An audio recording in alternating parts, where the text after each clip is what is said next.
Netflix has this show on Cleopatra. They've cast a black woman to play Cleopatra. This is very strange because Cleopatra was not black. The conservatives pointed this out. They said it's a little bit weird.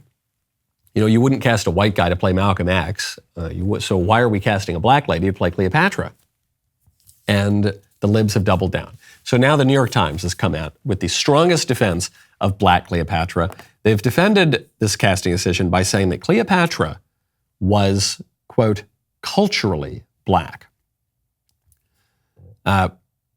Cleopatra, they say, quote, in contemporary American pop culture, the assertion is often stated as fact, with her characterized as a beautiful and powerful black African queen, her name commonly referred to as such in hip hop. So she's culturally black. Even if she wasn't culturally black back in her ancient days, today in American culture, that is how she is understood to be. And so we're going to cast her as black. That's fine. Cleopatra, racially, was white. Cleopatra, culturally, was white. I'm not sure that those terms necessarily totally correspond to antiquity, but inasmuch as they do, she was a Mediterranean ruler who spoke Greek, who, if you had to say, is she black or is she white? She was definitely white. Cleopatra had absolutely nothing in common with what we would today call black culture. All this is an expression of our popular culture's animus today toward white people and anything that can be associated with white people. That's all it is. I mentioned earlier that in politics, usually you can keep things pretty simple. This is a pretty simple one. The culture just hates white people. In our law, the only racial group, along with the Asians a little bit, that you can legally discriminate against is white people. And here's where the white people and the Asians diverge. Culturally speaking, the only group that it is acceptable to insult is white people. It's actually encouraged in our culture to insult white people. That's all this is about. That's it. They're not defending this as a matter of colorblind casting, which would be insane for a documentary or a docudrama, right? I'm fine with Denzel Washington playing Macbeth because the race of Macbeth isn't really all that important, and we've had all sorts of versions of Shakespeare's plays, and Denzel Washington is one of the greatest actors of his generation, and so it was a great movie. But if there were a biopic on George Washington, that would be strange for Denzel to play that character. And certainly you would never see it go in the other direction. All this is about is our culture disliking white people. And you're seeing this expressed not just at the level of the bureaucracy and the law. You're seeing this not just expressed out of Hollywood or out of the academy. You're seeing this expressed at the very highest levels of politics.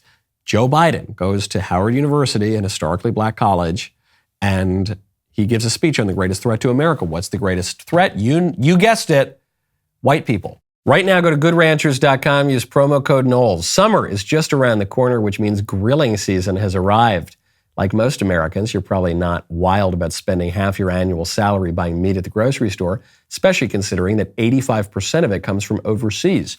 Well, I've got good news for you. When you subscribe to Good Ranchers, you are not only going to get high-quality, amazing meat at an excellent price, you will also get meat that comes from American farms and ranches. Inflation's on the rise. This is outrageous. Good Ranchers is locking in your price for 2 years. Imagine if you could have locked in your price 2 years ago. You'd be saving hundreds of dollars.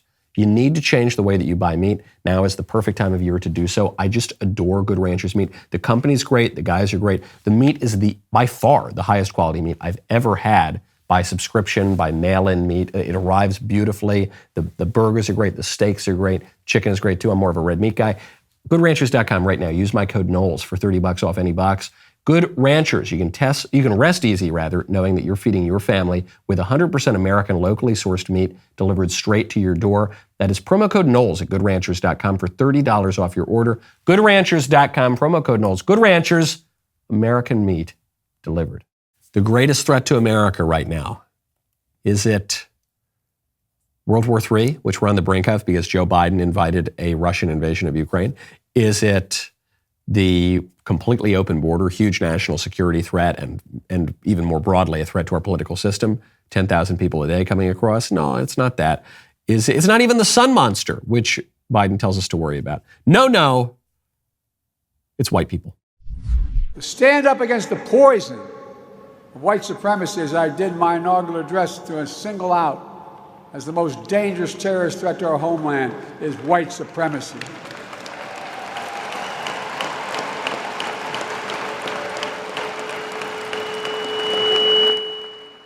And I'm not saying this because I'm at a black HBCU.